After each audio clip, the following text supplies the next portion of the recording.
Павел Петрович Бажов. Голубая змейка. Росли в нашем заводе два парнишечка по близкому соседству. Ланка-пужанка, да Лейка-шапочка. Кто и за что им такие прозвания придумал, это сказать не умею. Меж собой эти ребята дружно жили, под стать подобрались. У Мишкам вровень, силенкой вровень, ростом и годами тоже. И в житье большой различки не было. У Ланка отец рудобоем был, у Лейка на золотых песках горевал, а матери, известно, по хозяйству мытарились. Ребятам и нечем было друг перед дружкой погордиться. Одно у них не сходилось. Ланка свое прозвище за обиду считал, а Лейку лестно казалось, что его этак ласково зовут, Шапочка. Не раз у матери припрашивал: «Ты, мамонька, шила бы мне новую шапку. Слышишь, люди меня Шапочкой зовут, а у меня тятин Малахай, да и тот старый».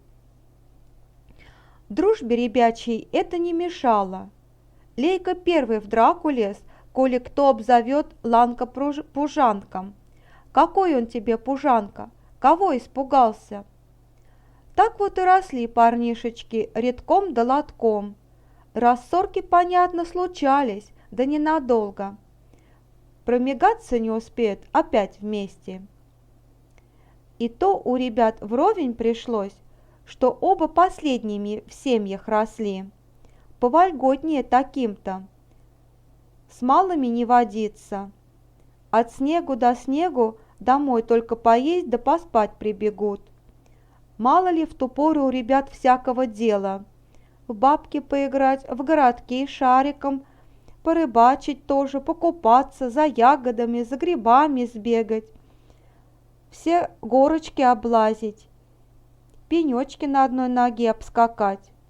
Утянутся из дома с утра, ищи их. Только этих ребят не больно искали. Как вечером прибегут домой, так на них поворчивали: «Пришел наше шатало, корми-ка его».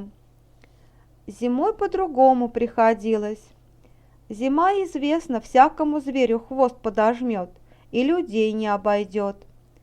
Ланка с Лейком зима по избам загоняла.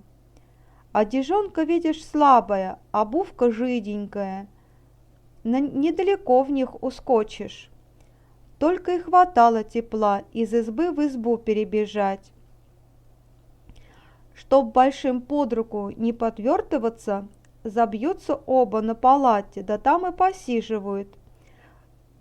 Двоим-то все-таки веселей, когда и поиграют, когда про лето вспоминают, когда просто слушают, о чем большие говорят. Вот раз сидят этак-то, а к Лейковой сестре Марьюшке подружки набежали. Время к Новому году подвигалось, а по девичьему обряду в ту пору про женихов ворожат. Девчонки и затеяли такую ворожбу. Ребятам любопытно поглядеть. Да разве подступишься? Близко не пускают. А Марьюшка по-свойски еще подзатыльников надавала: «Уходи на свое место». Она, видишь, эта Марьюшка из сердитеньких была, который год в невестах, а женихов не было. Девушка вовсе хорошая, да маленько косоротенькая. Изъян вроде и невелик, а парни все же браковали ее из-за этого. Но она и сердилась. Забились ребята на палате, пыхтят да помалкивают, а девчонкам весело. Залу сеют, муку по столешнице раскатывают, угли перекидывают, в воде брызгаются. Перемазались все, с визгом хохочут одна над другой, только Марьюшке не весело. Она, видно, изверилась во всякой ворожбе, говорит: «Пустяк это, одна забава». Одна подружка на это и скажи: «По-другому-то ворожить боязно». «А как?» – спрашивает Марьюшка. Подружка и рассказала. От бабушки слыхала. Самое правильное гадание будет такое: Надо вечером, как все уснут, свой гребешок на ниточке повесить на поветях, а на другой день, когда еще никто не пробудился, снять этот гребешок. Тут все и увидишь. Все любопытствуют, как? А девчонка объясняет. Когда в гребешке волос окажется, в тот год замуж выйдешь. Не окажется волоса, нет твоей судьбы, и про то догадаться можно, какой волосом муж будет. Ланка с Лейком приметили этот разговор и то смекнули, что Марьюшка непременно так ворожить станет, а оба в обиде на нее за подзатыльники-то. Ребята изговорились. «Подожди, мы тебе припомним». Ланка в тот вечер домой ночевать не пошел. У Лейка на палатах остался. Лежат, будто похрапывают, а сами друг дружку кулачонками в бока подтыкивают. Гляди, не усни. Как большие все уснули, ребята слышат. Марьюшка в сенке вышла. Ребята за ней и углядели, как она на повете залезала и в котором месте там возилась. Углядели и поскорее в избу. За ними следом Марьюшка прибежала, дрожит, зубами цакает. То ли ей холодно, то ли боязно. Потом легла, поежилась маленько и, слышно стало, уснула. Ребятам того и надо. Слезли с палати, оделись, как пришлось, и тихонько вышли из избы. Что делать, об этом они уже сговорились. У Лейка, видишь, мерин был, не то чалый, не то бурый, звали его Голубка. Ребята и придумали этого мерина Марьюшкиным грешком вычесать. На поветях-то ночью боязно, только ребята один перед другим храбрятся. Нашли на поветях гребешок, начесали с голубка шерсти и гребешок на место повесили. После этого в избу пробрались и крепко-накрепко заснули. Пробудились позднехонько. Из больших в избе одна Лейкова мать была, у печки топтались. Пока ребята спали, тут вот что случилось. Марьюшка утром поднялась раньше всех и достала свой гребешок. Видит, волосу много, обрадовались, жених кудрявый будет, побежала к подружкам похвастаться. Те глядят, что-то не вовсе ладно. Дивятся, какой волос чудной, ни у одного знакомого парня такого не видывали. Потом одна разглядела в гребешке селушка от конского хвоста. Подружки, давай хохотать над Марьюшкой. У тебя, говорят, женихом-то голубка оказался. Марьюшке это за большую обиду. Она разругалась с подружками, а те, знай, хохочут. Кличку ей объявили Голубкова невеста. Прибежала Марьюшка домой, жалуется матери. Вот какое горе приключилось. А ребята помнят вчерашние подзатыльники и с палати подразнивают. Голубкова невеста, Голубкова невеста. Марьюшка тут вовсе разревелась, а мать смекнула, чьих это рук дело. Закричала на ребят. Что вы, бесстыдники, наделали? Без того у нас девка жениха обходит, а вы ее насмех поставили. Ребята поняли, вовсе неладное вышло. Давай перекоряться, это ты придумал, нет ты. Марьюшка из этих перекоров тоже поняла, что ребята ей такую штуку построили. Кричит им, чтоб вам самим голубая змейка привиделась. Тут опять на Марьюшку мать напустилась. Замолчи, дура, разве можно такое говорить? На весь дом беду накличешь. Марьюшка в ответ на это свое говорит. Мне что до этого, не глядела бы на белый свет. Хлопнула дверью, выбежала из ограду. И давай там снеговой лопатой голубка гонять, будто он в чем провинился. Мать вышла, сперва пристражила девку, потом в избу увела, уговаривать стала. Ребята видят, не до них тут, утянулись к ланку, забились там на палате и посиживают смирнёхонько. Жалко им Марьюшку, а чем теперь поможешь? и голубая змейка в головенку застряла. Шепотом спрашивают один у другого: «Лейка, ты не слыхал про голубую змейку?» «Нет, а ты?» «Тоже не слыхивал». Шептали, шептали, решили у больших спросить. Когда дело маленько призамнется, так и сделали. Как Марьюшкина обида позабылась, ребята и давай разузнавать про голубую змейку. Кого не спросят, те отмахиваются. Не знаю, да еще грозятся. Возьму вот пруд, да отважу обоих. Забудете о таком спрашивать. Ребятам от этого еще любопытнее стало. Что за змейка такая, про которую спрашивать нельзя? Нашли таки случай. По праздничному делу у Ланка отец пришел домой порядком выпивший и сел у избушки на заваленке. А ребята знали, что он в такое время поговорить больно охоч. Ланка и подкатился. «Тятя, ты видал голубую змейку?»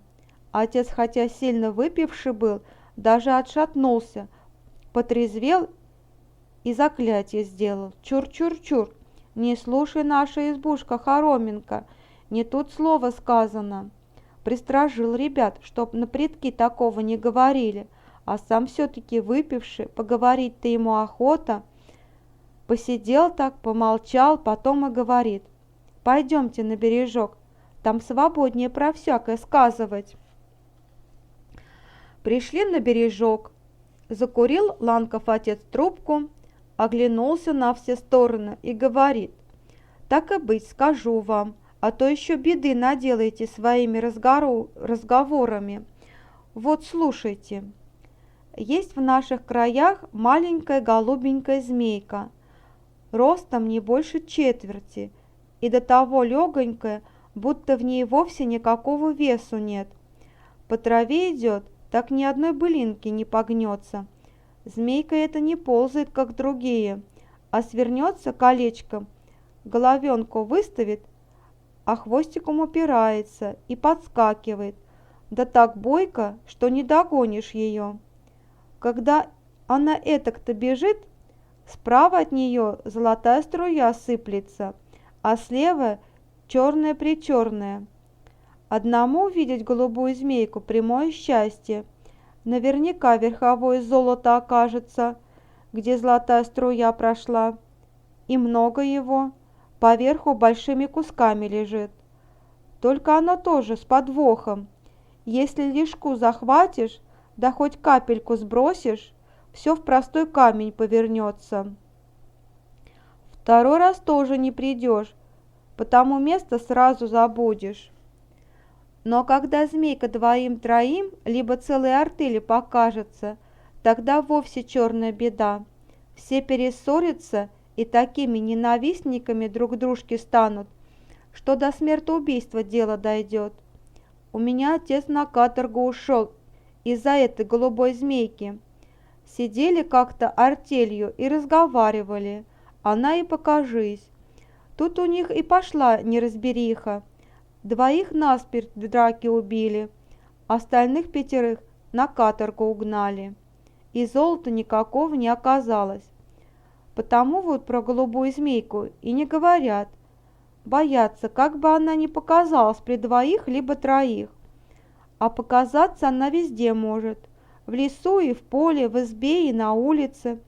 Да еще сказывают, будто голубая змейка иной раз человеком прикидывается. Только узнать ее все-таки можно. Как идет, так даже на самом мелком песке следов не оставляет. Трава и та под ней не гнется. Это первая примета. А вторая такая. Из правого рукава золотая струя бежит, из левого черная пыль сыплется. Наговорил этак-то Ланков отец и наказывает ребятам: «Смотрите, никому об этом не говорите. И вдвоем про голубую змейку вовсе даже не поминайте. Когда в одиночку случится быть и кругом людей не видно, тогда хоть криком кричи». «А как ее звать?» – спрашивают ребята. «Этого, отвечает, не знаю, а если бы знал, тоже бы не сказал, потому опасно это дело». На том разговор и кончился. Ланков отец еще раз строго наказал ребятам помалкивать и вдвоем про голубую змейку даже не поминать. Ребята сперва сторожились, один другому напоминал: «Ты гляди, про эту штуку не говори и не думай, как со мной вместе, в одиночку надо». Только как быть, когда Лейка с Ланком всегда вместе, и голубая змейка ни у того, ни у другого с ума не идет? Время к теплу подвинулось, ручейки побежали. Первая весенняя забава — около живой воды повозиться, лодочки пускать, запруды строить, меленки водой крутить. Улица, по которой ребята жили, крутиком к пруду спускалась.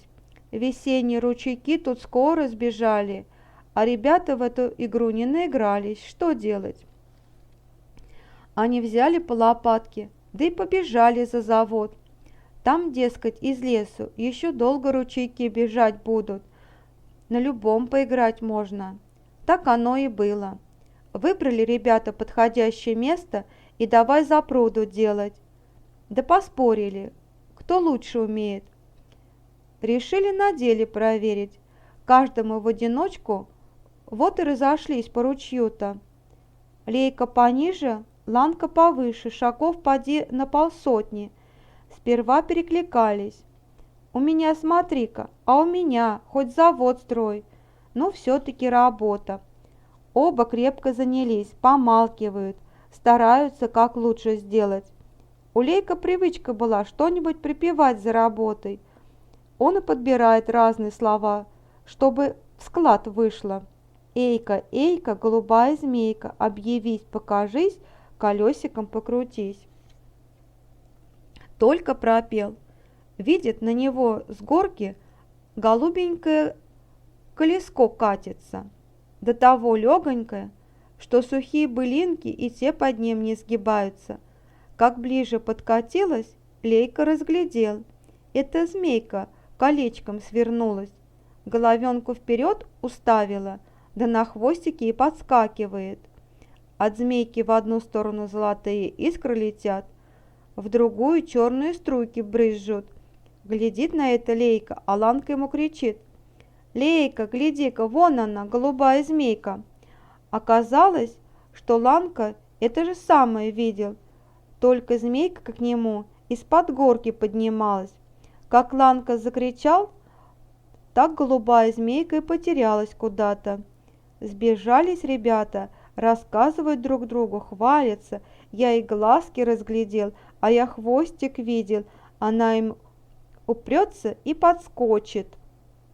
Думаешь, я не видел? Из колечка-то чуть высунулся. Лейка, как он все-таки поживее был, побежал к своему прудику за лопаткой. Сейчас, кричит, золото добудем. Прибежал с лопаткой и только хотел ковырнуть землю с той стороны, где золотая струя прошла. Ланка на него налетел. «Что ты делаешь? Загубишь себя? Тут поди-ка черная беда рассыпана». Подбежал к Лейка и давай его отталкивать. Тот свое кричит, упирается. Ну и разодрались ребята. Ланку с горки сподручнее. Он и оттолкал Лейку подальше, а сам кричит: «Не допущу в том месте рыться, себя загубишь, надо с другой стороны». Тут опять Лейка набросился: «Никогда этого не будешь, загинешь там, сам видел, как в ту сторону черная пыль сыпалась». Так вот и дрались, один другого остерегает, а сами тумаки дают. До реву дрались. Потом разбираться стали, да и поняли, в чем штука. Видели змейку с разных сторон, потому правая с левой и не сходится. Подивились ребята. Как она нам так голову закружила, обоим навстречу показалось. Насмеялись над нами, до драки довела, а к месту и не подступишься. В другой раз не прогневайся, не позовем. Умеем, а не позовем. Решили так, а сами только о том и думают, чтобы еще раз поглядеть на голубую змейку. У каждого на уме и то было, не попытать ли в одиночку. Но боязно, да и перед дружком как-то нескладно. Недели две, а то и больше, все-таки о голубой змейке не разговаривали. Лейка начал. А что, если нам еще раз голубую змейку позвать? Только чтоб с одной стороны глядеть. Ланка добавил.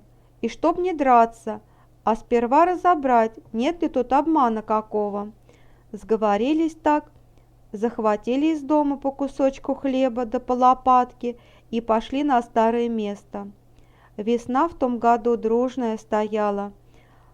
Прошлогоднюю ветошь всю зеленой травой закрыла. Весенние ручейки давно пересохли. Цветов много появилось. Пришли ребята к старым своим запрудам, остановились у Лейкиной и начали припевать. «Эйка, эйка, голубая змейка, объявись, покажись, колесиком покрутись». Стоят, конечно, плечо в плечо, как уговорились. Оба босиком по теплому времени. Не успели кончить припевку, от ланковой запруды показалась голубая змейка. По молодой-то траве скоренько поскакивает, направо от нее густое облако золотой искры, налево такой же густой черной пыли. Катит змейка прямо на ребят. Они уже разбегаться хотели. Да Лейка смекнул, ухватил Ланка за пояс, поставил перед собой и шепчет: «Негоже на черной стороне оставаться». Змейка все же их перехитрила, меж ног у ребят прокатила. У каждого одна штанина золоченая оказалась, другая как дегтем вымазана. Ребята этого не заметили, смотрят, что дальше будет. Голубая змейка докатила до большого пня, и тут куда-то подевалась. Подбежали, видят, пень с одной стороны золотой стал, а с другой черным чернеханик, и тоже твердый, как камень. Около пня дорожка из камней, направо желтые, налево черные. Ребята, конечно, не знали вескости золотых камней. Ланка сгоряча ухватил один и чует: ой, тяжело, не донести такой, а бросить боится. Помнит, что отец говорил: сбросишь хоть капельку, все в простой камень перекинется. Он и кричит Лейку: поменьше выбирай, поменьше, этот тяжелый. Лейка послушался, взял поменьше, а он тоже тяжелым оказался. Тут он понял, что у Ланка камень вовсе не под силу, и говорит: брось, а то надорвешься. Ланка отвечает: если брошу, все простой камень обернется. Брось, говорю, кричит Лейка, а Ланка упирается: нельзя. Но опять дракой кончилась. Подрались, наревелись, подошли еще раз посмотреть на пенек да на каменную дорожку, а ничего не оказалось. Пень как пень, а никаких камней, ни золотых, ни простых, вовсе нет. Ребята и судят. Обман один эта змейка, никогда больше думать о ней не будем. Пришли домой, там им за штаны попало. Матери отмутузили того и другого, а сами дивятся. Как-то им пособит и вымазаться на один лад. Одна штанина в глине, другая в дегтю. Ухитриться тоже надо. Ребята после этого вовсе на голубую змейку сердились. Не будем о ней говорить. И слово свое твердо держали. Ни разу с той поры у них разговору о голубой змейке не было. Даже в то место, где ее видели, ходить перестали. Раз ребята ходили за ягодами. Набрали по полной корзиночке, вышли на покосное место и сели тут отдохнуть. Сидят в густой траве, разговаривают, у кого больше набрано, да у кого ягода крупнее. Ни тот, ни другой о голубой змейке и не подумал. Только видят, прямо к ним через покосную лужайку идет женщина.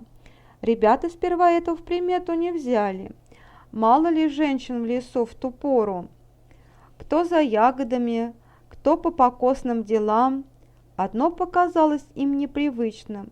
Идет, как плывет, совсем легко. Поближе подходить стало, ребята разглядели. Ни один цветок, ни одна травинка под ней не согнутся. И то углядели, что с правой стороны от нее золотое облачко колышется, а с левой черные. Ребята и уговорились. Отвернемся, не будем смотреть, а то опять до драки доведет. Так и сделали. Повернулись спинами к женщине, сидят и глаза зажмурили. Вдруг их подняло, открыли глаза. Видят, сидят на том же месте, только примятая трава поднялась, а кругом два широких обруча, один золотой, другой чернокаменный. Видно, женщина обошла их кругом, да из рукавов и насыпала. Ребята кинулись бежать, да золотой обруч не пускает. Как перешагивать, он поднимется. И поднырнуть тоже не дает. Женщина смеется. Из моих кругов никто не выйдет, если сама не уберу. Тут Лейка с Ланком взмолились. Тетенька, мы тебя не звали. А я отвечать сама пришла поглядеть на охотников, добыть золото без работы. Ребята просят, отпусти, тетенька, мы больше не будем. И без того 2 раза подрались из-за тебя. Не всякая, говорит, драка человеку в покор, за иное наградить можно. А вы по-хорошему дрались, не из-за корости либо жадности, а друг дружку охраняли. Недаром золотым обручем от черной беды вас отгородила. Хочу еще испытать. Насыпала из правого рукава золотого песку, из левого черной пыли, смешала на ладони, и стала у нее плитка черно-золотого камня. Женщину эту плитку прочертила ногтем, и она рассыпалась на 2 ровненькие половинки. Женщина подала половинки ребятам и говорит: «Коли который хороший другой задумает, у того плиточка золотой станет, коли пустяк, выйдет бросовый камушек». У ребят давно на совести лежало, что они Марьюшкину сильно обидели. Она хоть с той поры ничего им не говаривала, а ребята видели, стала она вовсе не веселая. Теперь ребята про это и вспомнили, и каждый пожелал. Хоть бы поскорее прозвище Голубкова невеста забылось, и вышла бы Марьюшка замуж. Пожелали так, и плиточки у обоих стали золотые. Женщина улыбнулась. Хорошо подумали, вот вам за это награда. И подает им по маленькому кожаному кошельку с ременной завязкой. Тут, говорит, золотой песок. Если большие станут спрашивать, где взяли, скажите прямо. Голубая змейка дала, да больше ходить за этим не велела. Не посмеют дальше разузнавать. Поставила женщина обручи на ребро, облокотилась на золотой правой рукой, на черной левой и покатила по покосной лужайке. Ребята глядят, не женщина это, а голубая змейка, и обручи в пыль перешли, правой в золотую, левой в черную. Постояли ребята, запрятали свои золотые плиточки да кошелечки по карманам и пошли домой. Только Ланка промолвился: не жирно все-таки отвалила нам золотого песку. Лейка на это говорит: столько, видно, заслужили. Дорогой Лейка чует, сильно потяжелело у него в кармане. Еле вытащил свой кошелек, до того он вырос. Спрашивают у Ланка: у тебя тоже кошелек вырос? Нет, отвечает, такой же, как был. Лейку неловко показалось перед дружком, что песку у них не поровну. Он и говорит: давай я отсыплю тебе. Ну что ж, отвечает, отсыпь, если не жалко. Сели ребята близ дороги, развязали свои кошельки, хотели выровнять, да не вышло. Возьмет Лейка из своего кошелька горсточку золотого песка, а он в черную пыль перекинется.